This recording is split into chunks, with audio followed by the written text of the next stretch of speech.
ودي اجمل ماربل كيك ممكن تعمليها في حياتك. من اجمل الكيكات السهله البسيطه اللي مكوناتها بسيطه جدا، واسهل حاجه فيها انها بتتعمل في الخلاط من غير مضرب ومن غير سمنه ومن غير زبده، مكوناتها سهله جدا. هنحط في الخلاط بيضتين، عليهم فانيليا، كوبايه الا ربع من السكر، وربع كوبايه من الزيت، ونص كوبايه من الحليب. نضربهم كويس جدا في الخلاط لغايه ما نتاكد ان السكر داب تماما.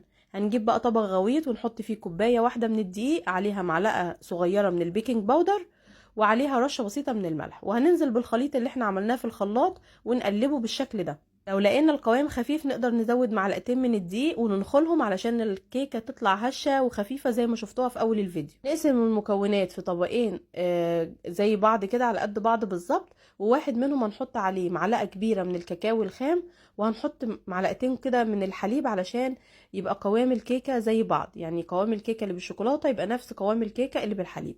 زي ما شفتوني كده حطيت معلقة واحدة من الكاكاو الخام وعليها معلقتين كبار من الحليب، وكده الكيكة بتاعتنا بقت جاهزة. هنجيب اي قالب ونبتدي نرص بقى الكيكة، طبقات الكيكة فوق بعض. هنحط الكيكة الشوكولاتة فوقيها كيكة الفانيليا، وهكذا لغاية ما نخلص كل كمية العجين. اجمل حاجة في الكيكة دي انها سهلة وبسيطة زي ما شفتوا، بتتعمل في الخلاط في ثواني، ما بتاخدش مننا اي وقت، ونتيجتها بتبقى تحفة جدا زي ما شفتوها. ولو ما عندكيش القالب دوت تقدري تعملي نفس المكونات في صينية صغيرة مقاس 20 او 22، وبعد كده بندخلها الفرن على درجة حرارة 180. هنحطها في الرف الوسطاني، ما بتاخدش وقت خالص، تقريبا حوالي نص ساعة او نص ساعة و5 دقايق.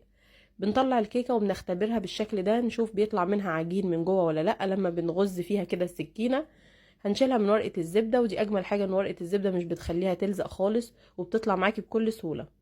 هنحط اي صوص شوكولاته، تقدري تجيبي شوكولاته خام وتسيحيها مع شويه حليب، ولكن انا كان عندي شوكولاته سبريد فسيحتها في الميكروويف شويه وحطيت عليها معلقه من الزيت وصبيتها على الوش بالشكل ده.